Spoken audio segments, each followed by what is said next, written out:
Welcome to Radio Reverrb with CEO and host Susan Brender. Podcasting is a vital way to be a voice in your community and be empowered in your work or cause. Join Susan Brender as she teaches the art of podcasting to adults and youth from all walks of life all across the globe. Here's your host, Susan Brender.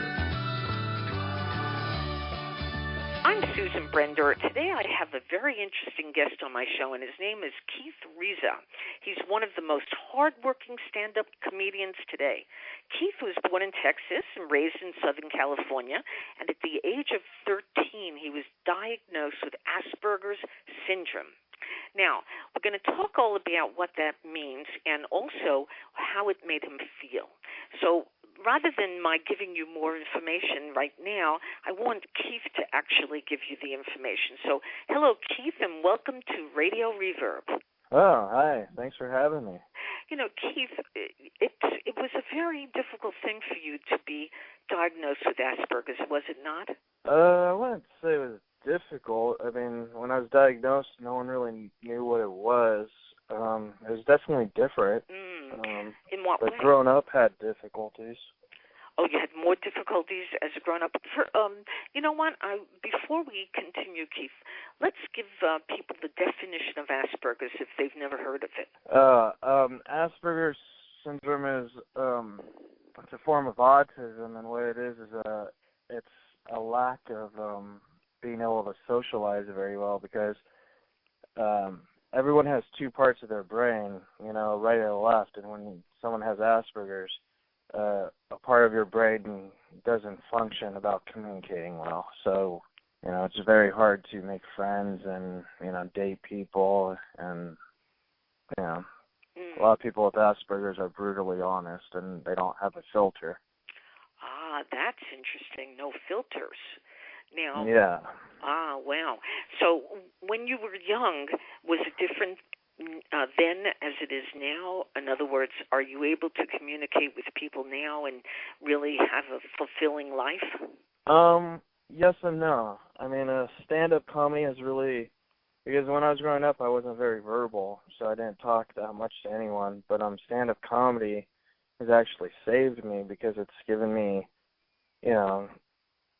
something to talk about, and I love jokes, so, I'm very verbal when it comes to that stuff, but still, like, when I meet strangers and stuff, and, even when I'm on stage and stuff, like, eye contact scares me, and it gets me uncomfortable, but comedy has definitely helped me, be more open into talking to people, but all I talk about is comedy and presidents, so.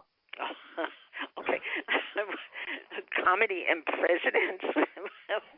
Yeah, because, growing up, my fascination was presidents. I could name all the presidents in order because that's all I read about. Most Aspies, they have a thing to talk about, dinosaurs and stuff, and mine was presidents. So yours was presidents.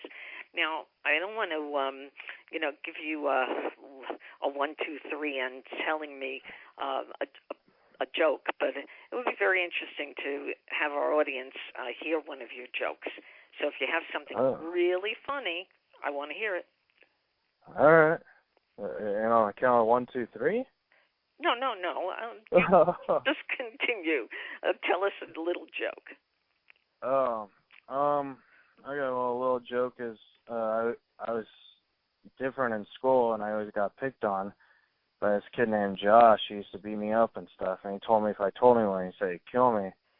So I came home one day with all these bruises and marks over my face, and my dad was like, Keith, what happened? I was like, oh, Josh did this to me. He said if I told anyone, he'd say, kill me. So I told the school, you did it. And, well, okay, let's continue with that. No, it's very interesting to listen to what you have to say about how comedy has really helped you in so many different ways. Now, let's go on with this. Are there any ways in which Asperger's can be an asset, actually, in comedy? Yeah, I think actually my Asperger's is an asset because it helps me realize how to make things funny, and if it's not funny, I think that the audience thinks it's funny because I don't understand it's not funny. So I think Asperger's is a huge aspect in comedy, especially because in comedy, there's a theory that people think that comedians have to connect with the audience, and I don't actually believe that, because I think that people want to laugh at something that's not in their life. That's what creates laughter and, makes people happy and stuff. So sure. I think that having Asperger's is a huge aspect, because everyone knows somebody who has autism, and so they feel the struggle and, the difficulties of it. And then everyone also knows someone who doesn't really know what autism is, so it makes them connect and laugh to it. So it's like a catch-22, So I think it's a huge bonus when you have, there's many different kinds of autism too, but I have Asperger's, so like my Asperger's is a real help to my comedy, because like I said, if something's not funny, my awkwardness will get people's hearts laughing, Yeah, I can understand that. Now, I see in your bio that you've been doing comedy with so many different interesting people. Tell us a little bit about that. Well, I mean, which one do you want to hear about? I got interesting stories about everything. Well, you choose one, and then we'll talk about another one if we have the time. All right. Well, my comedy hero is Norm MacDonald, and he's been a huge mentor to me, and he's really helped me learn the difference between a joke and how to write a joke and how to perform a joke. And it's weird because, like, he's always been my favorite stand-up comic ever, even since I was, 5 when I started watching stand-up. And just his awkwardness, I felt like I could really relate to it, And it's just nice when he's my Johnny Carson, Mm-hmm. And it's just nice that when he takes me under his wing and helps me, and that's like a dream come true. Like, not a lot of comedians can say that they work or are good friends with their personal comedy hero. So I'm very lucky in that aspect. So for those people who don't know who Norm MacDonald is, tell our audience a little bit about him. Norm MacDonald is a comedian. He has a Netflix special out right now. It's called Hitler's Dog, Gossip and Trickery. He has a podcast called Norm MacDonald Live. He was on SNL, movies like Billy Madison, Dirty Work. He has a very unique sense of humor, and it's a very smart sense of humor. And I think that's why he's one of the best, Mm-hmm. When you talk about a very sharp sense of humor, in a sense, what do you call that? I mean, is it that you can tell jokes very quickly and you can kind of get it all out, or is it that you're just very smart and you figure out some of the things that make people laugh?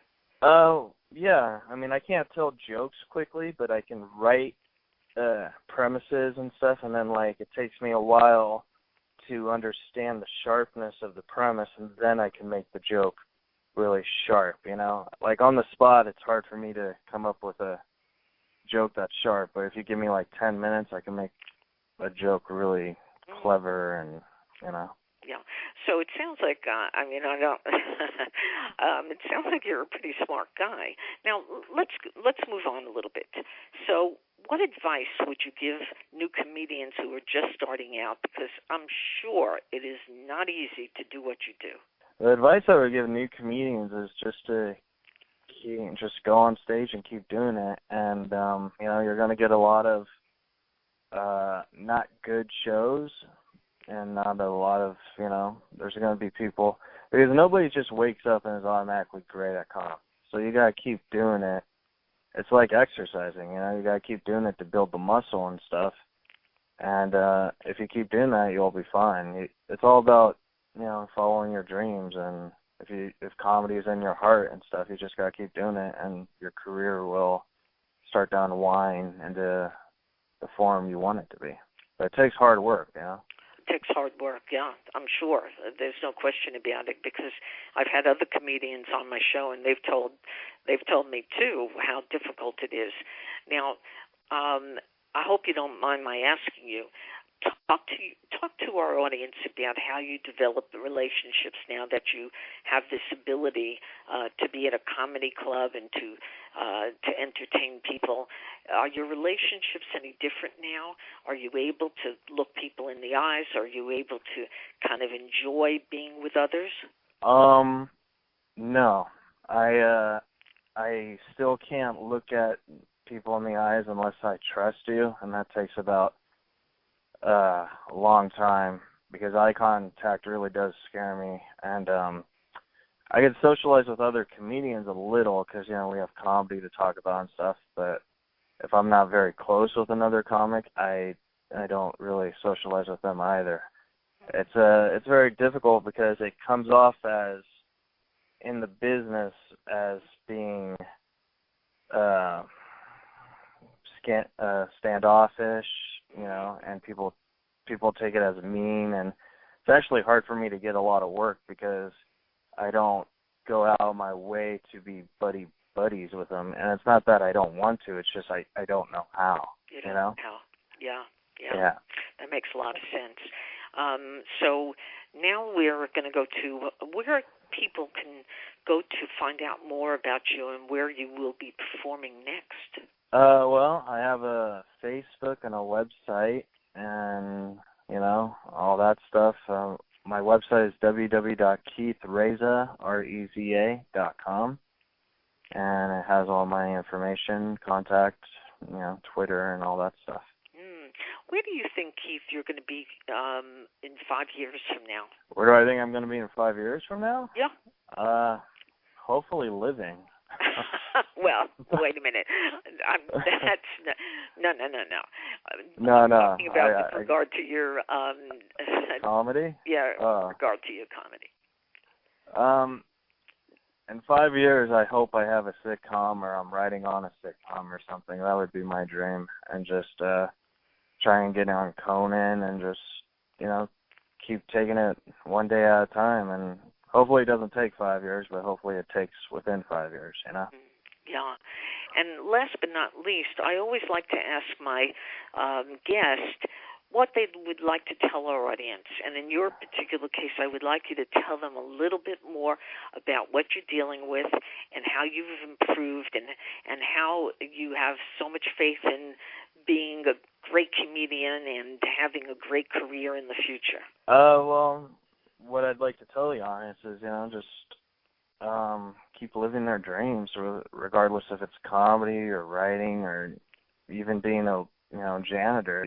You gotta find a passion in life that makes you want to wake up every day, and the more you wake up and keep exploring that passion and strengthening it, your life will be a lot better emotionally and physically, and it'll just, when you fall in love with that, you just want to do it every single day. And like I said, there's other passions out there that a lot of people love, and there's a lot of, if you have any form of autism, a lot of Aspergers, they love doing their passion, and that's their dream, so you just got to keep doing it and keep sharp. It's like a pencil. You got to just keep sharpening until you're ready to write in your journal.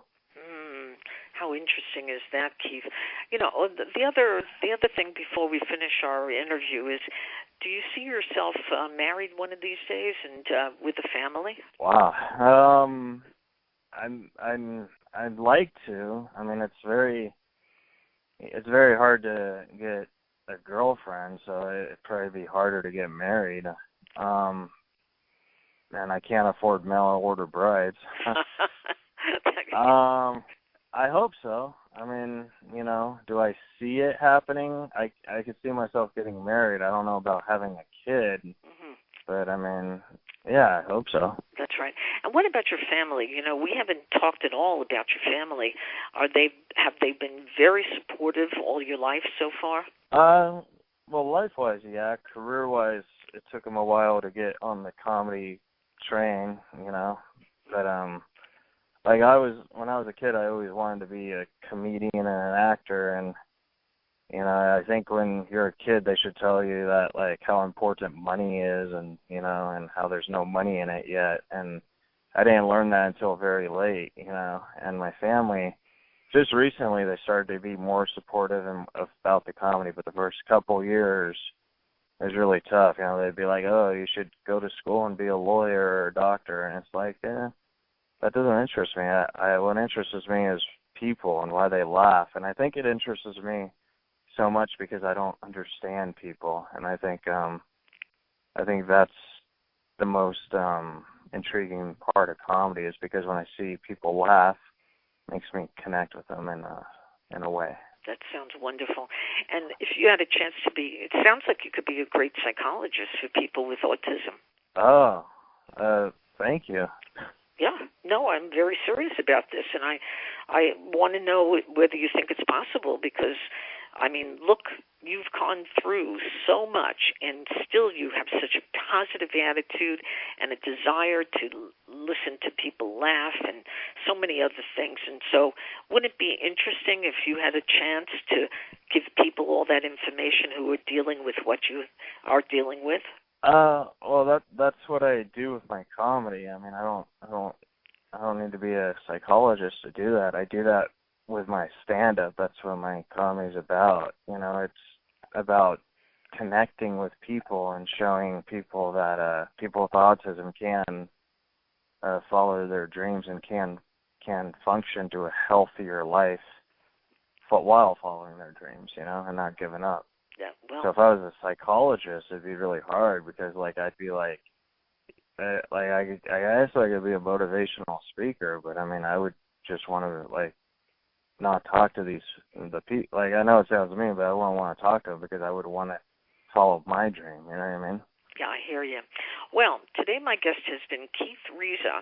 He's one of the most hard-working stand-up comedians with Asperger syndrome, but he never gives up, and he's very positive and excited about every opportunity he has. And I'd love to see Keith on the stage one of these days, or on television. So if you, last but not least, and Keith, one more time, tell people how they can reach out to you. You could reach out to me on the Facebook and the Twitter and the Instagram, and all that is on the website at www.keithreza.com. Thank you, Keith, for being on Radio Reverb. Oh, of course. Thank you for having me. Love to do it again.